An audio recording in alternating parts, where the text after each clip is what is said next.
aporta un montón de datos y es un investigador que no se deja ningún hilo suelto y tiene una visión de esos primeros 50 años en Andújar, pues absolutamente y completamente interesantísima y completa. Está en este libro y esto es una separata de este trabajo.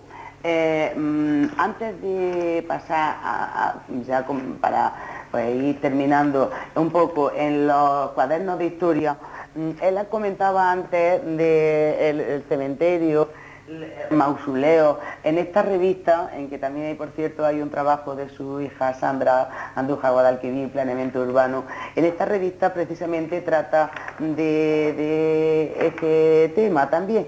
Y me gustaría comentarlo porque es que aquí vienen también fotos de todos estos mausoleos del cementerio y de otros edificios que aconsejan se cuiden y se mantengan y la conservación de estos edificios. Entre ellos, pues es lo que yo quería decir, está mi casa, en la calle Jaén, número 11, y entonces que es la sede de la Asociación Cultural Andújar Andalusí. Entonces pues aquí está entre esa relación, entre esa lista de edificios, porque esta revista está muy interesante.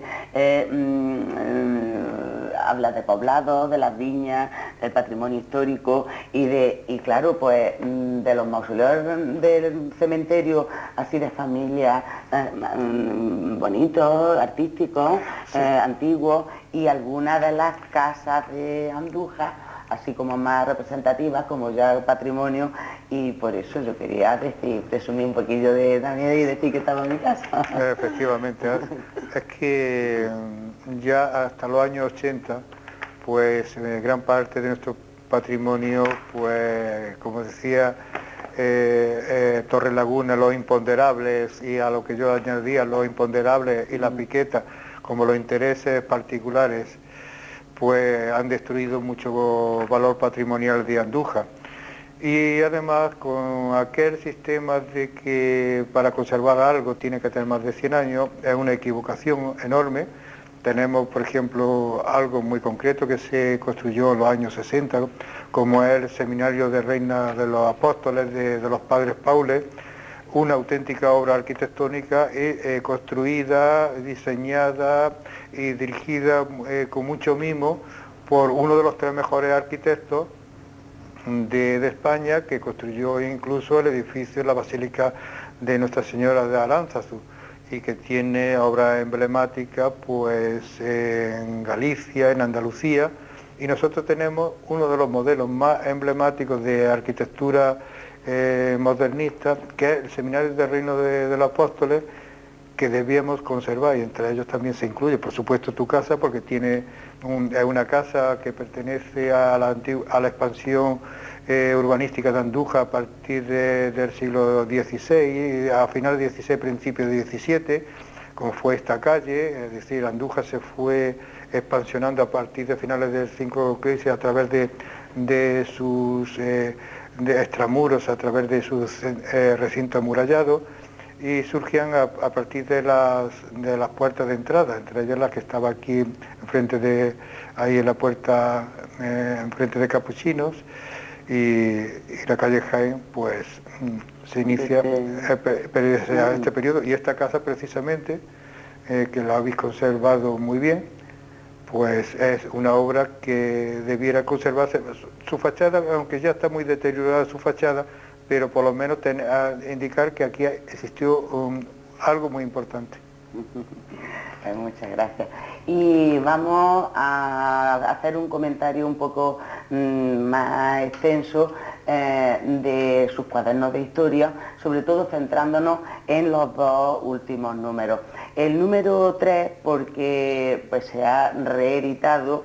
Este es el nuevo y este es el antiguo, el año 1986, y ahora pues se reedita un trabajo de Santiago de Córdoba, Rafael Casuso, y tiene el prólogo de Juan Rubio, y es un número, el de cuaderno de historia, es maravilloso, aparte de por lo que dicen, ¿verdad?, en el prólogo Juan, vosotros... Sí, Juan Machado es que es un libro que tiene de fotografías, ilustraciones, datos curiosos, que habla de todo, calles, edificios importantes, personas, altozanos, fiestas, utensilios, gastronomía, bueno, el material ilustrativo, gráfico, las fotografías que tiene el libro, que es que casi íntegramente eso, bueno, documentos,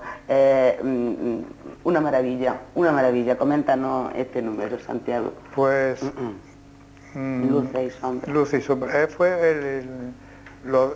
el número que trajo más interés, porque siempre se hablaba que en Andújar existió estas edificaciones, que fue rica monumental, y de ahí surgió la idea de llevar a cabo pues un monográfico sobre imágenes costumbristas, de periódicos, documentos de historia, edificios que se decían que existió un edificio en tal sitio pero que ya no existe, y fue una especie de peregrinaje a través de muchas personas que colaboraron, porque una de las cosas es que aquí participó muchísimas personas en aportar documentos.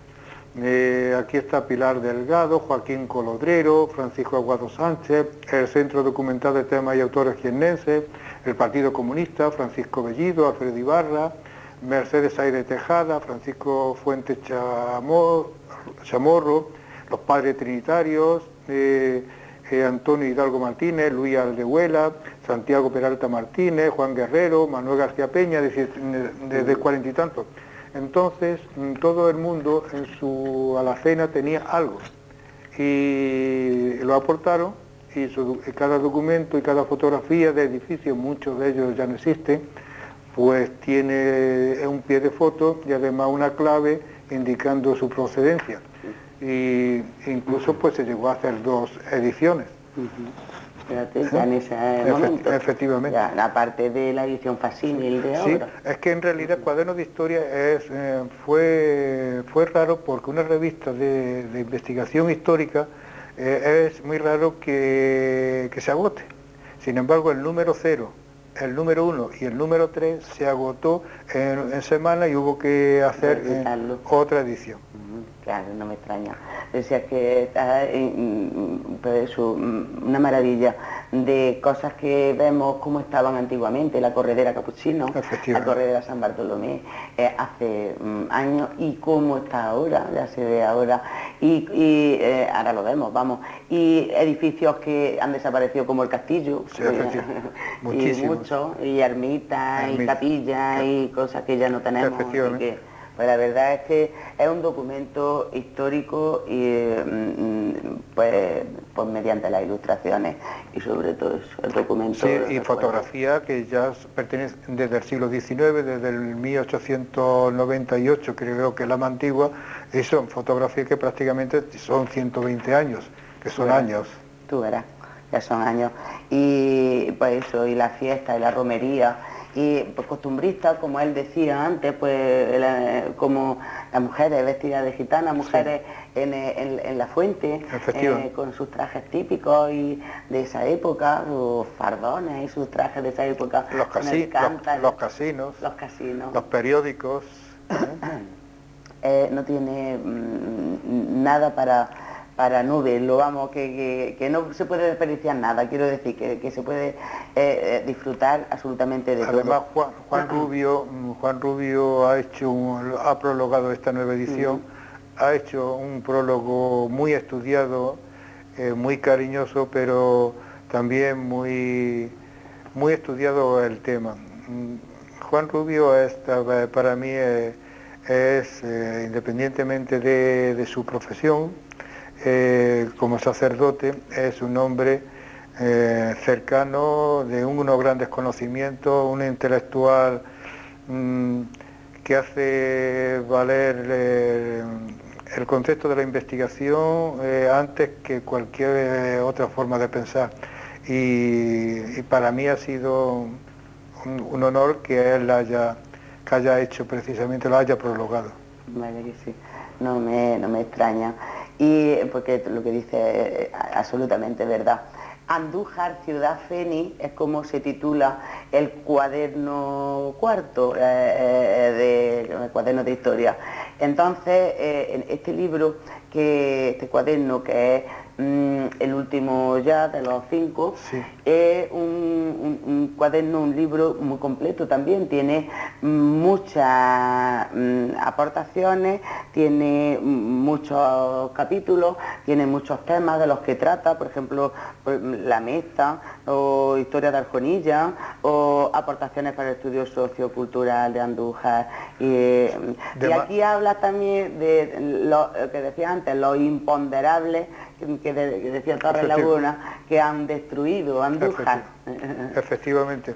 Además, este cuaderno que se editó en el 1989, creo, 89, 88, 89 creo que fue, pues se va a reeditar en facsímil de nuevo también. También se va a reeditar en facsímil.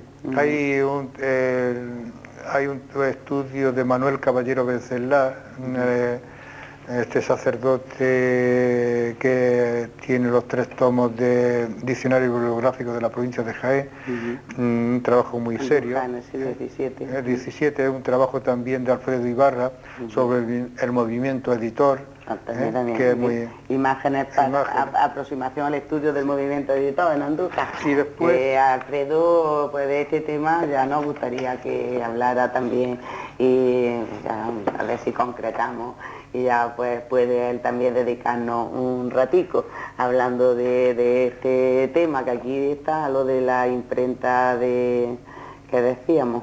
Perfecto. Es que es muy interesante yo lo había pasado un poco por alto porque quería que Santi no lo dijera, pero además porque que quiero hablar yo con Alfredo Ibarra, lógicamente, y está pues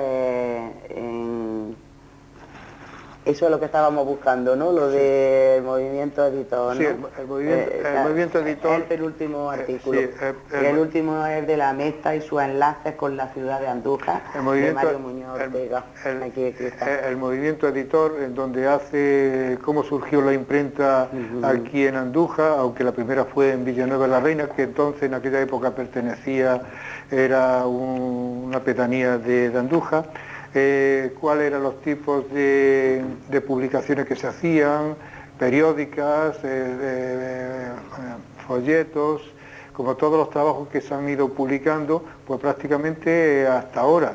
Incluso pues hasta revistas, es un trabajo muy bonito. Que habla, entre otras imprentas, pues de la del bisabuelo de mi marido, efectivamente, de Miguel Reche. Efectivamente, de a finales del siglo XIX, principios del XX. Exactamente. Y para terminar con este tema, no me gustaría terminar sin comentar otra cosilla antes. Primero, en este libro que se publica a propósito del 25 aniversario de fundación del Instituto entonces de Bachillerato Nuestra Señora de la Cabeza, pues tiene Santiago un trabajo, las causas materiales y sociales de analfabetismo en Andújar, 1860-1900. Dinos alguna causa material y social, pues, así muy rápido para que... La pobreza.